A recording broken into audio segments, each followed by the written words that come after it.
"I'm sorry. I wore my work uniform," the nurse said on a blind date. Then the Millionaire CEO's reaction changed. Everything she walked into the upscale restaurant still wearing her nurse's scrubs. Exhaustion written across her face. "I'm so sorry," she whispered to the impeccably dressed man waiting at the table. "I came straight from my shift. I didn't have time to change." She expected judgment. She expected disappointment. What she got instead would change her life forever. Because the Millionaire CEO sitting across from her didn't see a woman who wasn't dressed appropriately. He saw something else entirely. This is the story of Sarah Mitchell, a single mother who learned that sometimes wearing your truth is more powerful than wearing a disguise. And sometimes the right person sees you exactly when you think you're invisible. Sarah Mitchell's alarm clock screamed at 4:30 in the morning, just as it had every day for the past 3 years. Her hand reached out from under the worn comforter, fingers fumbling in the darkness until she found the button that would silence the noise. For a moment, just one precious moment, she allowed herself to lie still, eyes closed, pretending that this wasn't her life. But it was. She opened her eyes to the ceiling of her small bedroom, where a water stain had been slowly spreading since last winter. It looked like a map of some distant country she'd never visit. Sarah sat up, her body protesting with the particular ache that comes from being 34 but feeling 50. Night shifts did that to you. They aged you in ways that had nothing to do with years. The apartment was silent except for the hum of the refrigerator in the kitchen and the distant sound of traffic already building on the street below. Sarah stood, her bare feet finding the cold floor, and made her way to the bathroom. The face that looked back at her from the mirror was familiar, but somehow always surprising. When had those lines appeared around her eyes? When had her cheeks become so hollow? She washed her face with cold water, hoping it would shock some life back into her features. It didn't work. It never did. By 5 o'clock, she was dressed in her navy blue scrubs, her dark hair pulled back into a practical ponytail. She moved quietly down the narrow hallway to Emma's room, pushing open the door just enough to see her daughter's small form buried under a princess blanket that was becoming too childish for an 8-year-old, but that Emma refused to give up. Sarah stood in the doorway for a full minute, just watching Emma sleep. This was her favorite part of every day, these stolen moments before the world demanded anything from either of them. Emma's face was peaceful, one arm wrapped around the stuffed rabbit she'd had since she was 2. And sleep? She looked exactly like she had as a toddler, before life had taught her that Daddy wasn't coming back, before she'd learned to notice that their apartment was smaller than her friends' houses, before she'd started asking questions about why Mommy was always so tired. "I love you, baby," Sarah whispered into the quiet room, "more than anything in this whole world." She pulled the door closed softly and returned to the kitchen. Mrs. Ristron, Chen from downstairs, would arrive at 6:30 to watch Emma before school, just as she did every morning. The elderly woman refused to accept more than $50 a week, insisting that Emma was good company and that everyone needed help sometimes. Sarah didn't know what she would do without Mrs. Chen. She didn't like to think about it. The coffee maker gurgled to life, filling the small kitchen with the only smell that made the early morning bearable. Sarah leaned against the counter, watching the dark liquid drip into the pot, and allowed her mind to wander to the place it always went when she had a quiet moment. She thought about Daniel. 3 years had passed since he left. 3 years since he'd sat at this very kitchen table and told her that he wasn't cut out for family life, that he needed to find himself, that he was sorry but he just couldn't do it anymore. Emma had been 5 years old. Sarah had been pregnant with their second child of pregnancy.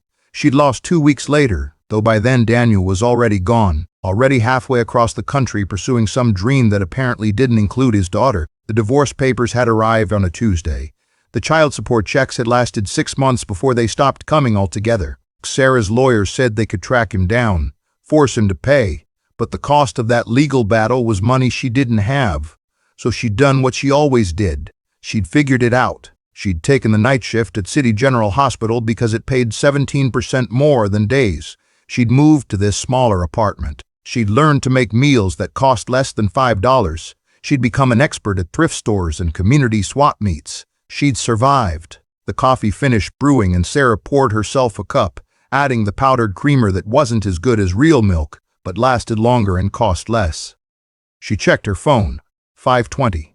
Mrs. Rildmine. Chen would be here in just over an hour. Sarah's shift started at 7. She was taking her first sip of coffee when her phone buzzed with a text message. It was from Jennifer, her closest friend from nursing school, and one of the few people who understood what Sarah's life actually looked like. "Don't forget, coffee on Thursday after your shift. And I'm not taking no for an answer this time. You've canceled 3 times. I miss your face."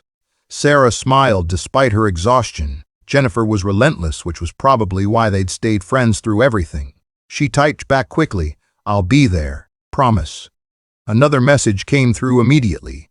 "Also, remember I mentioned my colleague Marcus? He has a friend. Nice guy, stable job, really wants to meet someone genuine. Can I give him your number?" Sarah's finger hovered over the screen. She read the message 3 times, her stomach doing something complicated that felt like equal parts hope and dread. A date. Jennifer was asking if she could set her up on a date. It had been 3 years since Sarah had been on a date. 3 years since she'd even thought of herself as someone who dated. She was a mother, a nurse, a woman who wore the same 4 pairs of scrubs on rotation and whose idea of a night out was taking Emma to the library for story time. But maybe, "Okay," she typed before she could change her mind, "but tell him I'm a single mom with a crazy schedule. If that scares him off, better now than later." Jennifer's response was immediate, a string of celebration emojis followed by, "This is going to be amazing. Trust me." Sarah set down her phone and finished her coffee, trying to ignore the flutter of something unfamiliar in her chest. It felt dangerously close to hope. The week passed in its usual blur of vital signs, medication rounds, and the particular chaos that came with working the night shift in a city hospital. Sarah moved through it all with the practiced efficiency of someone who'd done the same tasks 1,000 times. She held the hands of frightened patients, advocated fiercely for proper pain management, and somehow always knew which doctor to call when a situation turned critical. Her colleagues respected her, the patients loved her, and Sarah herself had learned to find purpose in the work, even when her feet ached and her back screamed and all she wanted was to be home with Emma. On Wednesday night, during her dinner break at 2 in the morning, she sat in the hospital cafeteria with Jennifer, picking at a sandwich that tasted like cardboard. "So Marcus's friend is named Alexander," Jennifer said, watching Sarah's face carefully. "He's some kind of businessman. I don't know all the details, but Marcus says he's a really good guy. Just got out of a relationship about a year ago and is ready to meet someone real." "Define some kind of businessman," Sarah said, taking a bite of her sandwich. Jennifer shrugged. "I don't know. Something with technology." Marcus was vague. "But here's the thing. Alexander suggested Saturday evening, dinner at Marcello's." Sarah nearly choked on her sandwich. "Marcello's?" "Jennifer, that place is. I've seen it in magazines. That's $100 a plate kind of restaurant." "So? He's paying. He suggested it." "I can't go to a place like that," Sarah said, shaking her head. I don't have anything to wear to a place like that. And I work Saturday until 6:30. I'd have to go straight there. I wouldn't even have time to—" "Stop," Jennifer interrupted, reaching across the table to grab Sarah's hand. "Listen to me. You are beautiful. You are accomplished. You save lives for a living. Any man would be lucky to have dinner with you, whether you're wearing an evening gown or your work scrubs. Got it?" Sarah wanted to believe her. She really did. But the reality was that she hadn't bought herself new clothes in 2 years. Everything went to Emma school supplies, shoes that fit her growing feet, the occasional treat that made her daughter's face light up. Sarah had become invisible to herself, a person whose own needs always came last. "What if he takes one look at me and regrets agreeing to this?" Sarah asked quietly. "Then he's an idiot and you dodged a bullet," Jennifer said firmly. "But that's not going to happen. I promise you, Sarah, this is going to be good. You deserve something good." Against her better judgment, against every practical instinct she'd developed over the past 3 years, Sarah agreed. Saturday arrived with the usual morning chaos. Emma had a project due on Monday that she'd somehow forgotten to mention until breakfast. Mrs. Darrell, Jen called to say she had a cold and couldn't watch Emma that evening, which meant Sarah had to frantically text 3 different neighbors before finding someone who could help. The washing machine made a horrible grinding noise that suggested it might be dying. By the time Sarah arrived at the hospital for her shift, she was already exhausted and the day had barely begun. She'd brought a small makeup bag with her, thinking she might try to make herself presentable in the staff bathroom before heading to the restaurant. But the shift was brutal from the start. A car accident brought in 4 critical patients, an elderly woman coded twice, a young father having a heart attack needed emergency intervention. Sarah ran from room to room, her training taking over, her personal life completely forgotten in the face of people who needed her. At 6:15, she was still in the ICU, monitoring a patient whose vitals were dangerously unstable. Her supervisor touched her shoulder. "Sarah, your shift ended 15 minutes ago. I've got this. Go home." "I can't leave until she stabilizes," Sarah said, her eyes fixed on the monitor. "She's stable enough.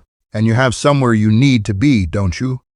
Sarah had mentioned the date to exactly one person at work, and apparently word had spread. The other nurses had been teasing her about it all week, their excitement on her behalf both touching and overwhelming. At 6:30, when her patient's vitals had finally evened out, Sarah grabbed her bag from her locker and checked her phone. 3 missed calls from Jennifer. 2 text messages. "Where are you? Did you chicken out? Call me now." Sarah's hands shook as she dialed Jennifer's number. "Thank God," Jennifer answered on the first ring. "I thought you'd bailed. I'm leaving the hospital right now. Traffic is going to be terrible." "I'm going to be late, Jennifer. Maybe I should just—" "No, absolutely not. You call Alexander right now and tell him you're running 20 minutes behind. I'm texting you his number. He'll understand.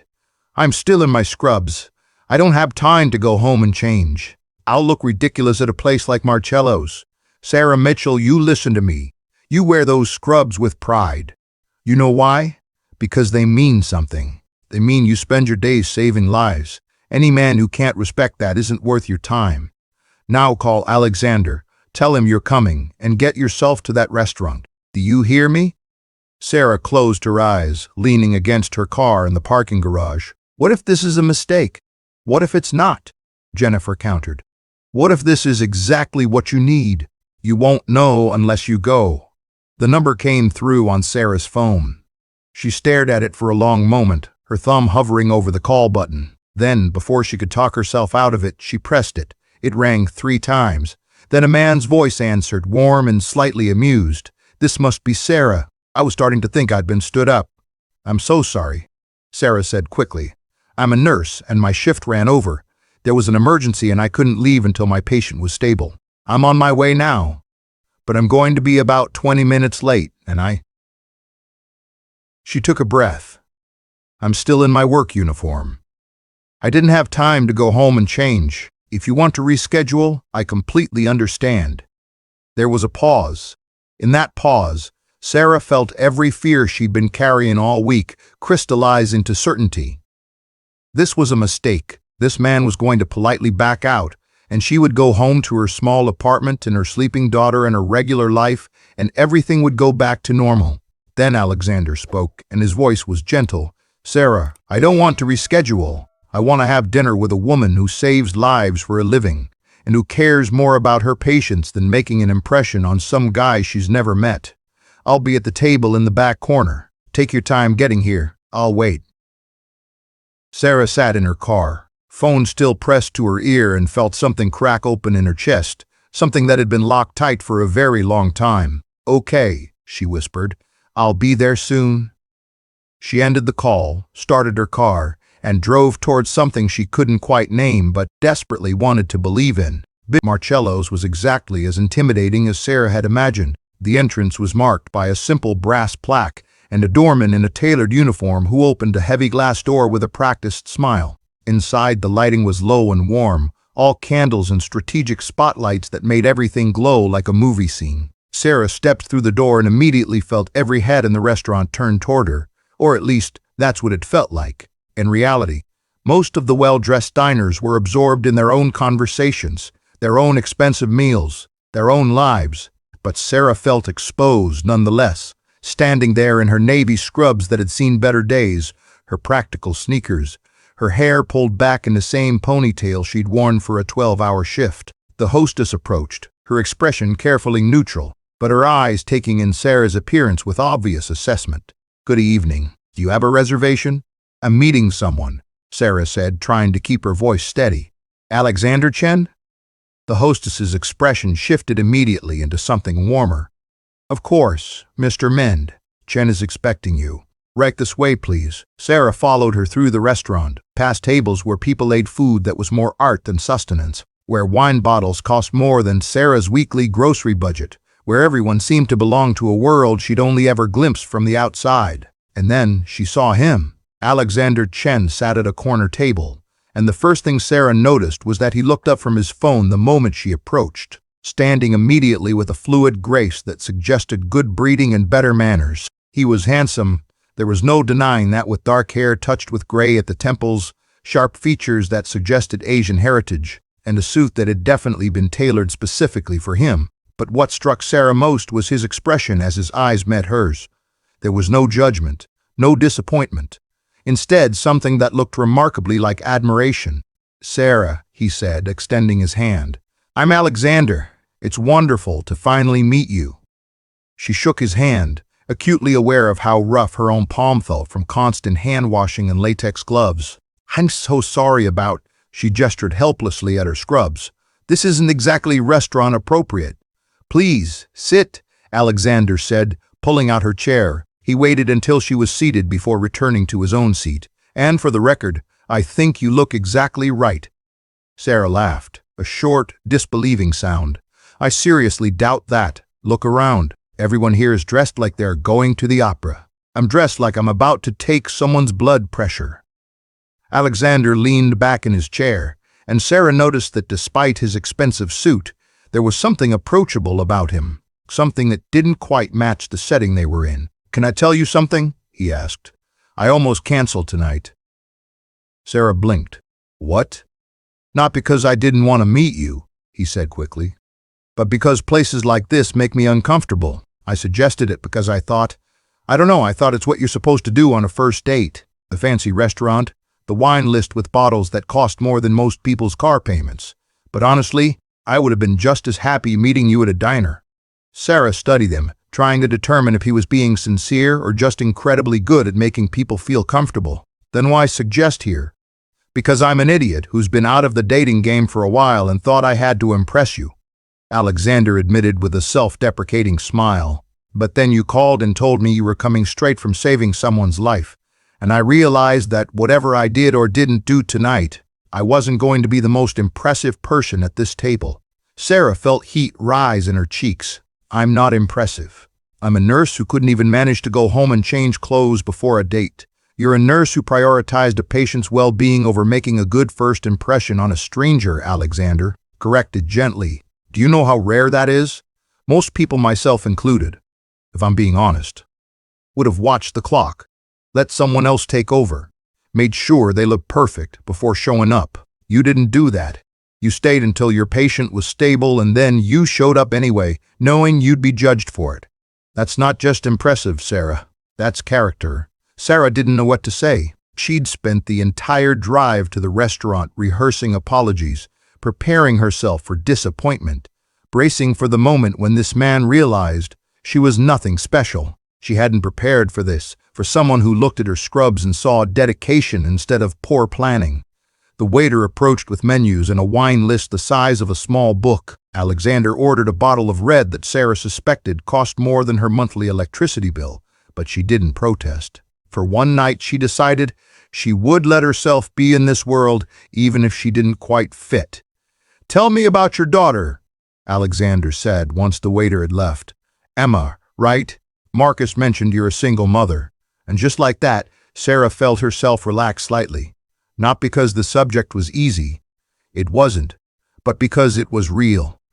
This was her life. This was who she was. And if Alexander couldn't handle that, better to know now. Emma's 8, Sarah said, and she couldn't help the smile that crossed her face whenever she talked about her daughter. She's smart and funny and way too perceptive for her own good. She loves books and science experiments and has very strong opinions about which dinosaurs would win in hypothetical fights.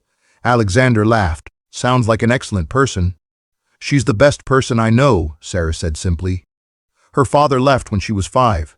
So it's been just us for the past 3 years. We make it work. That must be incredibly difficult. Sarah appreciated that he said it plainly, without the usual platitudes people offered about how strong she must be or how Emma was lucky to have her. "It is," she admitted. "I work night shifts because they pay more, which means I sleep when she's at school and I'm awake when she's home. But it also means I'm exhausted most of the time, and I miss her school events, and sometimes I feel like I'm failing at everything." "But you're not," Alexander said quietly. "You're keeping your daughter safe and fed and loved. You're working a job that matters. You're here, trying to build something that might make your life better. That's not failing, Sarah. That's heroism." Sarah felt her throat tighten. She took a sip of water, trying to compose herself. "What about you? Marcus said you're in business, but that's about all I know." Alexander's expression shifted, becoming slightly guarded. "I run a medical technology company. We develop equipment for hospitals' diagnostic tools, monitoring systems, that kind of thing. It's been successful, more successful than I ever imagined when I started the company 10 years ago." "That sounds impressive," Sarah said. "It's just business," Alexander said with a shrug. "Numbers and meetings and problem solving, nothing compared to what you do." Their conversation flowed more easily after that. They talked about everything and nothing, books they'd read, places they'd traveled or wanted to travel, their families and fears and dreams. The wine arrived and Sarah allowed herself one glass, conscious of the fact that she had to drive home. The food was extraordinary, each course more beautiful than the last, though Sarah barely tasted it. She was too focused on the man across from her, on the way he listened like her words actually mattered, on the absence of pretense in his questions. It was nearly 10 o'clock when Alexander's phone buzzed on the table. He glanced at it and his expression tightened. "I'm so sorry, I need to take this. It's my assistant. She wouldn't call unless it was urgent." "Of course," Sarah said, grateful for a moment to process everything that was happening. Alexander stepped away from the table, phone pressed to his ear. Sarah watched him through the window, saw his posture shift into something more authoritative, more like the CEO he apparently was. It was a reminder that this man, however kind he'd been tonight, lived in a different world than she did. When he returned, his expression was apologetic.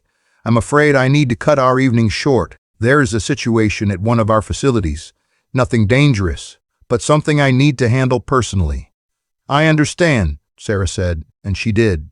Work emergencies didn't respect personal plans. She knew that better than anyone. They walked out together, and the valet brought Alexander's car around, first a sleek black sedan that probably cost more than Sarah would make in 3 years. He handed the valet a tip and turned to Sarah. "I had a wonderful time tonight, and I meant everything I said. You're remarkable, Sarah Mitchell." "I had a good time too," Sarah admitted, "even if I spent the whole evening feeling underdressed." Alexander stepped closer and Sarah's breath caught. For a moment she thought he might kiss her, and she didn't know if she wanted him to or if she was terrified by the possibility. Instead, he took her hand gently in his. "Could I see you again? Maybe somewhere less intimidating? I make a pretty decent cup of coffee, and there's a park near my apartment with a great walking path." Sarah thought about her schedule, about Emma, about all the reasons this was complicated. But she also thought about how she'd felt tonight, seen, valued, like someone who mattered beyond her utility as a nurse and a mother. "I'd like that," she said softly. Alexander's smile was genuine and warm. "I'll call you tomorrow. We'll figure out a time that works with your schedule." He waited until her car arrived, opened her door for her, and only drove away after she'd pulled out of the parking lot. Sarah drove home through the quiet city streets, her mind replaying the entire evening, still not quite believing it had been real. When she let herself into her apartment at 10:30, she found Mrs. Chen's daughter had replaced her mother for babysitting duties, watching TV in the living room while Emma slept soundly. After thanking her neighbor and sending her home, Sarah stood in Emma's doorway again, watching her daughter sleep. "I think something good might be happening, baby," she whispered into the darkness. "I think maybe we might be okay." She didn't know then how wrong she was. She didn't know that in 3 days, everything would fall apart in a way she'd never imagined. But for that one night, driving home from an impossible dinner in her nurse's scrubs, Sarah Mitchell allowed herself to hope. Tuesday started like any other Tuesday. Sarah woke at 4:30, got Emma ready for school, and arrived at the hospital by 7 for her shift. She'd spoken to Alexander twice, and Saturday once on Sunday afternoon while Emma was at a friend's house, and once on Monday during her dinner break. Each conversation had left her smiling in a way she hadn't smiled in years. They'd made plans for the following weekend. Coffee and a walk in the park, nothing fancy, just time together. Sarah had already arranged for Emma to have a sleepover at Jennifer's house. Everything was falling into place in a way that seemed almost too good to be true. The universe, Sarah had learned, had a way of correcting things that seemed too good to be true. At 2:15 in the afternoon, while Sarah was sleeping after her night shift, her phone rang. The ringtone was the one she'd assigned to Emma's school, and Sarah's heart immediately began racing. The school never called unless something was wrong. "Ms. Mitchell?" The voice belonged to Mrs. Peterson, the school nurse. "I'm calling about Emma. She's been complaining of stomach pain and has a fever of 102. I think you should come pick her up." Sarah was out of bed before Mrs. Peterson finished speaking. "I'll be there in 15 minutes. She threw on jeans and a sweatshirt, not bothering to change out of the t-shirt she'd slept in. Her mind was running through possibilities: stomach flu, maybe food poisoning, probably nothing serious. Kids got sick all the time, but that didn't stop the fear that clenched around her heart like a fist. Emma was lying on the cot in the nurse's office when Sarah arrived, her face flushed with fever, her eyes glassy. "Mommy," she said weakly, and Sarah's heart broke. "I'm here, baby. Let's get you home." But by the time they reached the apartment, Emma's fever had climbed to 103. She was complaining that her stomach hurt badly, especially on her right side. Sarah, with years of nursing experience, felt a cold dread settle over her. Appendicitis. She called Emma's pediatrician, who told her to bring Emma to the emergency room immediately.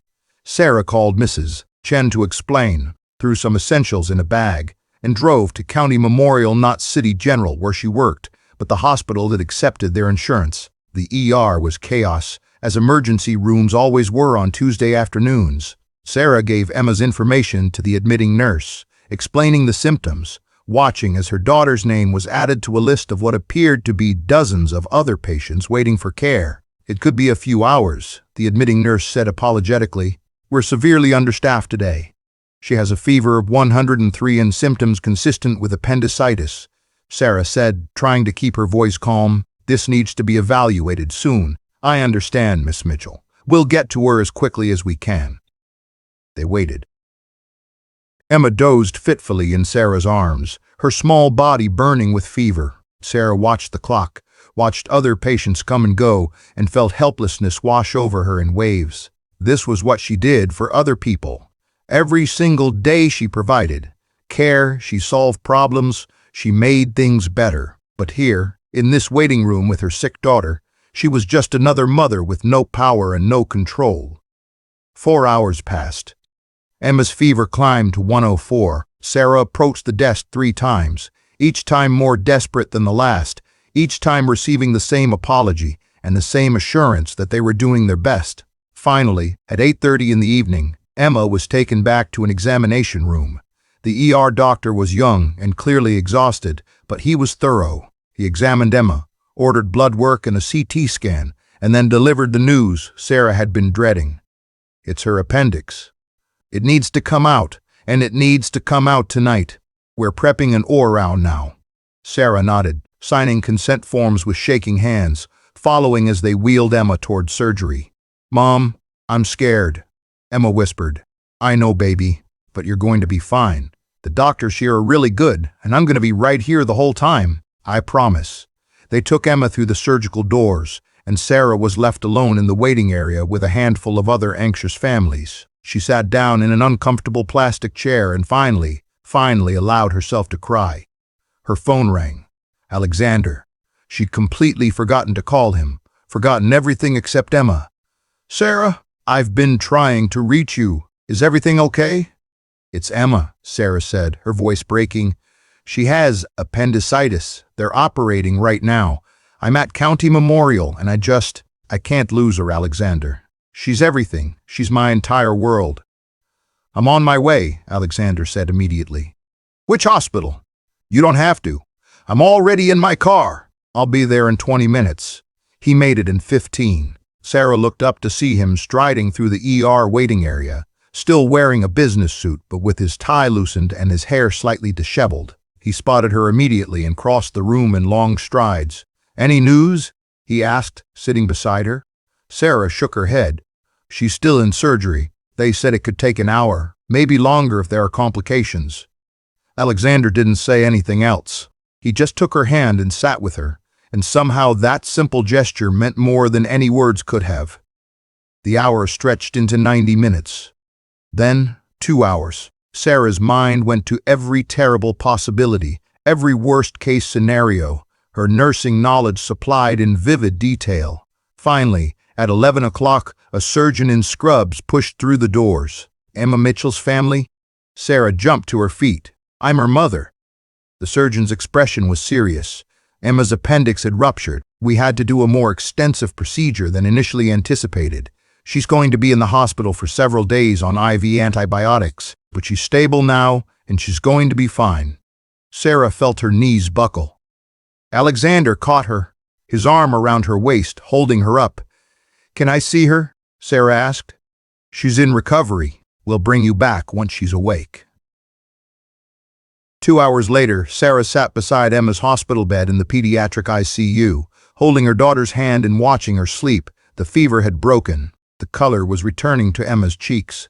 She was going to be okay. Alexander had stayed the entire time, making phone calls to arrange for his meetings to be rescheduled, bringing Sarah coffee and food she couldn't eat, just being present in a way that made Sarah realize how long it had been since anyone had simply been there for her. "You should go home," Sarah said finally. "You've been here for hours. I'm sure you have work tomorrow." "Work can wait," Alexander said. "How are you holding up?" "I'm terrified," Sarah admitted. "Not about Emma. I know she's going to be okay now. But the bills." "Alexander, I don't have insurance that covers this hospital fully. The surgery alone is going to cost thousands. I don't know how I'm going to pay for this." She saw something shift in Alexander's expression, saw him open his mouth to say something and then think better of it. "We'll figure it out," he said instead. "Right now, just focus on Emma."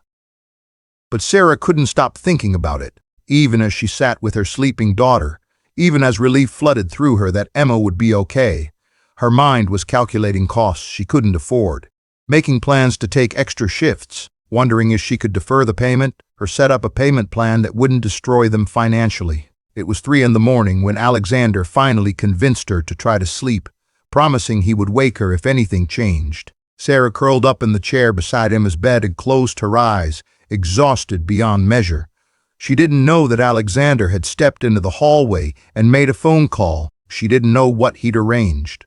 She wouldn't know for 3 more days, and when she found out, it would change everything between them. Emma came home 5 days later, still weak but recovering well. Sarah had taken a week off work unpaid, which meant her next paycheck would be devastating. But some things mattered more than money. She spent her days caring for Emma, reading to her, making her favorite soup, and trying not to think about the bills that were starting to arrive. Alexander had visited every day, bringing flowers and books, and once, a stuffed dinosaur that Emma immediately declared was her new favorite. He was patient and kind, asking nothing of Sarah except that she let him be there. And despite everything, despite her exhaustion and stress, Sarah found herself falling for him in a way that terrified her. On the 6th day, a letter arrived from County Memorial Hospital. Sarah opened it while Emma was napping, her hand shaking as she unfolded the paper. It was a bill summary. Sarah's eyes went to the total at the bottom. $47,000. Her vision blurred.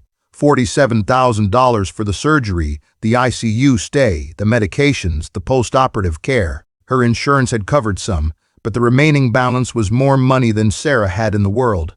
More money than she could possibly pay. She sat down at her kitchen table, the bill in her hands, and tried to figure out what she was going to do. Bankruptcy? A second job? Selling everything she owned? Her phone rang. The hospital billing department. "Ms. Mitchell, I'm calling about your account. I wanted to let you know that your balance has been paid in full." Sarah blinked. "I'm sorry, what?" "Your balance. $47,322. It was paid in full yesterday by Alexander Chen. I'm calling to confirm that you're aware of this payment and to close out the account." The world tilted. Sarah gripped the edge of the table, her mind struggling to process what she'd just heard. Alexander Chen paid my bill? Yes, ma'am, the full amount. So your account is now settled. Is there anything else I can help you with today? Sarah ended the call in a daze. Then she called Alexander. He answered on the second ring, his voice warm. Sarah, hi. How's Emma feeling today? You paid my hospital bill. There was a pause. The billing department wasn't supposed to call you. I specifically asked them not to contact you about it. Why would you do that? Sarah asked, her voice rising. Why would you pay $47,000 without even asking me? Because you needed help and I could help. It's not complicated, Sarah. It's incredibly complicated. Sarah was standing now, pacing her small kitchen. That's not your responsibility. That's my daughter, my problem, my bill to pay. I know how hard you work, Alexander said calmly. I know what that bill would have done to you financially. I didn't want you to have to choose between Emma's health and your financial stability. So you just decided to pay it without discussing it with me? Without even asking if I'd accept that kind of help? Would you have accepted it if I'd asked? Sarah opened her mouth and then closed it again. He was right. She wouldn't have. She would have thanked him and refused, and then destroyed herself trying to pay a bill she couldn't afford. That's not the point, she said finally. The point is that you made a decision about my life without including me. Do you have any idea how that makes me feel? Like a charity case, like someone who needs to be rescued. That's not how I see you at all, Alexander said, and for the first time she heard frustration in his voice. I see you as someone who gives everything to everyone else and never asks for help. I see you as someone who would work yourself to death rather than accept support. And maybe I handled this wrong, Sarah, but I don't regret helping you. $47,000, Sarah said softly. That's not help, Alexander. That's too much. That changes the power dynamic between us. How am I supposed to be your equal when you can just write a check that big like it's nothing? It is nothing, Alexander said, not compared to what you're worth, not compared to what Emma's health is worth. And that was the problem, Sarah realized. To him, $47,000 really was nothing. He probably spent that much on his car payment or his watch collection or whatever rich people spend money on. But to Sarah, it was everything. It was years of work. Years of saving, years of sacrifice. They were from different worlds. She'd known that from the start, but she let herself believe it didn't matter. She let herself hope that connection and attraction could bridge the gap between a nurse making $50,000 a year and a CEO whose net worth she was afraid to even Google. I need some time, Sarah said quietly. I need to think about this. Sarah, please. Just give me a few days. She ended the call before he could respond, before she could change her mind. Then she sat at her kitchen table and cried for the second time in a week, because sometimes the hardest part about accepting help was accepting that you needed it in the first place. Emma recovered quickly, as children do.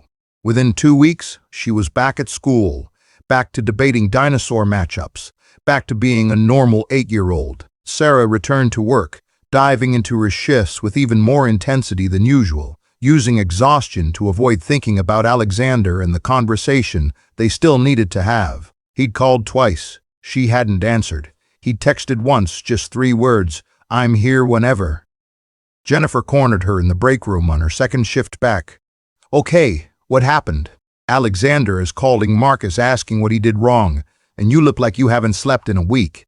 Sarah told her everything. The hospital bill, the payment, the argument. Jennifer listened quietly, and then she said something Sarah hadn't expected. "You know what your problem is?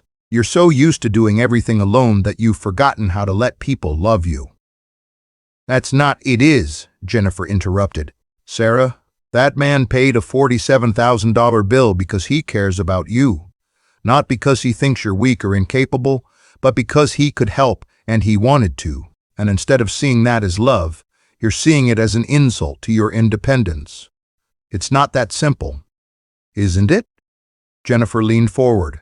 "Let me ask you something. If the situation were reversed, if Alexander had a problem that you could solve, would you help him?" "Of course. Even if he told you not to. even if he said it made him feel like a charity case? Sarah was quiet. That's what I thought, Jennifer said gently. Love isn't about keeping score, Sarah. It's not about making sure everything is exactly equal all the time. It's about being there for each other, helping when you can, accepting help when you need it. And you needed it. Your daughter needed it. Alexander saw that and did something about it. That's not an insult. That's what good people do. Sarah went home that night and stood in Emma's doorway, watching her daughter sleep in the same spot where she'd stood 1,000 times before. Emma was healthy because of that surgery. Emma would grow up without the complications that a ruptured appendix could have caused. Emma had that chance because someone had helped them when they needed it most. Maybe, Sarah thought. Maybe Jennifer was right. Maybe she'd been so focused on maintaining her independence that she'd forgotten how to accept care. Maybe she'd been so determined to prove she didn't need anyone, that she pushed away someone who genuinely wanted to be there. She picked up her phone and dialed Alexander's number before she could change her mind. He answered immediately. Sarah. I'm sorry, she said quietly. I'm sorry for making this about pride instead of gratitude. You helped my daughter when she needed it, and instead of thanking you, I made you feel bad for caring. That wasn't fair. You don't have to apologize, Alexander said. I should have asked you before paying the bill. I should have respected your autonomy enough to have that conversation. Would it change anything if I asked you to take the money back? No, he said honestly, because Emma needed that surgery and you needed to not carry that debt. So I'd do it again, Sarah. I'd do it 100 times over. Sarah smiled through tears she hadn't realized were falling. That's really annoying, you know. He laughed softly. I know. Can I see you? Can we talk about this in person?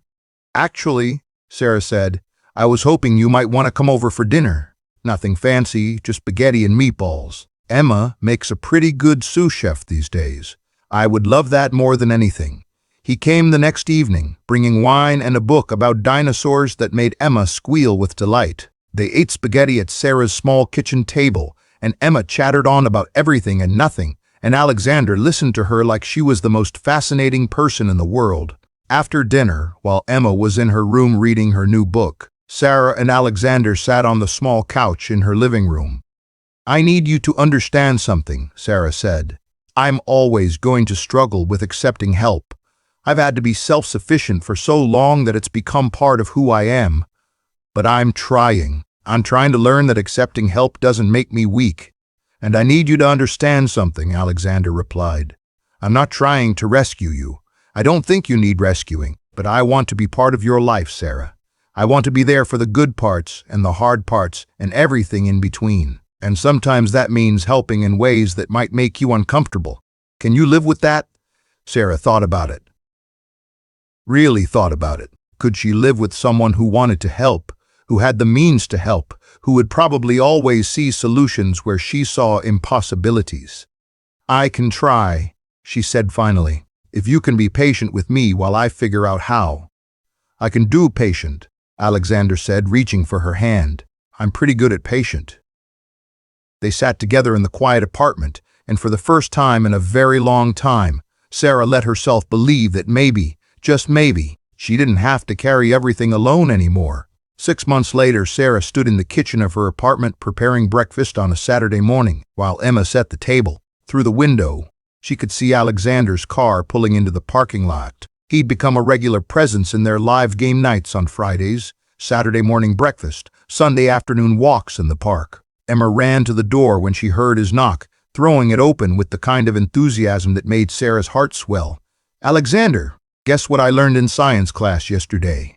I can't possibly guess, Alexander said, stepping inside with a bag from their favorite bakery. You'll have to tell me. As Emma launched into an elaborate explanation of photosynthesis, Sarah watched them together. This man who had come into their lives unexpectedly, and this daughter who had learned to trust again. It hadn't been easy. There had been conversations about what Alexander's role would be, about how to explain their relationship to Emma, about taking things slowly for everyone's sake. But they'd figured it out, one day at a time. After breakfast, Emma was invited to a friend's birthday party, and Mrs. Chen offered to take her so Sarah and Alexander could have some time alone. They drove to the park where they'd had their second date, walking the familiar path in comfortable silence. "I've been thinking," Alexander said as they sat on a bench overlooking a pond where ducks paddled lazily, "about the future." Sarah's heart rate picked up. "That's vague," he smiled. "I'm getting there. My company has been approached about opening a clinic partnership program, providing advanced medical equipment to underserved hospitals at reduced costs. I want to do it, but I need someone who understands what hospitals really need, someone who's worked on the front lines and knows the challenges." "Okay," Sarah said slowly, not sure where this was going. "I want to offer you a job," Alexander said, "Director of Clinical Partnerships. You'd consult on equipment design, work with hospital administrators, help us understand what would actually make a difference in patient care. The hours would be regular, no more night shifts. The pay would be," he named a figure that made Sarah's eyes widen, "and you'd be making a real impact on healthcare across the country." Sarah stared at him. "Alexander, I'm a nurse. I don't have experience in business or administration or—" "You have something better than experience," he interrupted. "You have insight. You know what it's like to work with outdated equipment, to fight for resources, to try to provide excellent care with inadequate tools. That's what this program needs, not another businessman, but someone who's lived it." "I need to think about this," Sarah said, her mind spinning. "Take all the time you need. The position isn't going anywhere." But Sarah didn't need much time. She'd spent years in a job that exhausted her, working night shifts that stole her time with Emma, pushing herself to the breaking point just to make ends meet. This was a chance to do something different, to use her knowledge in a new way, to have a schedule that would let her be present for her daughter. 2 weeks later, she accepted the position. A month after that, she gave her notice at City General Hospital. Her colleagues threw her a party, celebrating her new opportunity even as they mourned losing her from their team. Jennifer hugged her tight and whispered, "This is what you deserve. Don't you dare feel guilty for taking it." The job was challenging in ways Sarah hadn't expected. She had to learn business terminology, sit through meetings that sometimes made her want to scream, navigate corporate politics that were foreign to her. But she was good at it. The hospitals they partnered with loved her because she spoke their language. The equipment they developed was better because Sarah could explain exactly what nurses and doctors needed. 8 months into her new position, Alexander proposed, not with a fancy dinner at an expensive restaurant, but at Emma's science fair, where her daughter had just won first place for a project about antibiotic resistance that Sarah had helped her research. He got down on one knee right there in the school gymnasium, in front of Emma and Mrs. Chen, and what felt like the entire school, and asked Sarah to marry him. Emma jumped up and down, yelling, "Say yes, say yes," and Sarah, laughing and crying at the same time, said yes. They were married 6 months later in a small ceremony at the park where they'd had their second date. Emma was the flower girl, wearing a dress she'd picked out herself. Jennifer was Sarah's maid of honor. Marcus was Alexander's best man. Mrs. Chen cried through the entire ceremony. Sarah wore a simple white dress, not a designer gown, because that still wasn't who she was. And Alexander told her she'd never looked more beautiful. On their wedding night, after Emma had fallen asleep at Jennifer's house where she was having a sleepover, Sarah and Alexander sat on the balcony of their hotel room, looking out at the city lights. "Can I tell you something?" Sarah said softly. "Anything. That first night when I walked into Marcello's in my scrubs, I was sure it was a disaster. I was sure you'd take one look at me and regret agreeing to the date. I almost turned around and went home." "I'm so glad you didn't," Alexander said. "Me too. But I want you to know, I'm still that person. I'm still the woman who wears her work clothes because the job matters more than making impressions. I'm still going to prioritize Emma above everything else. I'm still going to have moments when I struggle to accept help." "I know," Alexander said, pulling her close. "That's exactly who I fell in love with. Sarah, you didn't need the change for me. You just needed to let me see who you really were." "Which is what?" she asked. "Someone brave enough to show up exactly as she is," he said simply. "Someone who values character over appearances. Someone who saves lives and raises an incredible daughter, and somehow still finds room in her heart to take a chance on love. That's who you are, Sarah, and that's who I want to spend the rest of my life with." Years passed. Emma grew up into a brilliant young woman who wanted to be a doctor. Inspired by her mother's years as a nurse, and her stepfather's work in medical technology. Sarah and Alexander expanded the clinic partnership program to 30 states. They had another child together, a son they named James, who had Sarah's determination and Alexander's quiet strength. But every year on their anniversary, they went back to Marcelo's. Sarah always wore her nurse's scrubs, even though she hadn't worked as a floor nurse in years. And Alexander always told the same story to whoever would listen about a woman who showed up to a first date straight from saving someone's life, who apologized for her appearance, and who taught him that the most valuable things in life aren't the ones that look perfect on the surface. They were the ones brave enough to show their truth.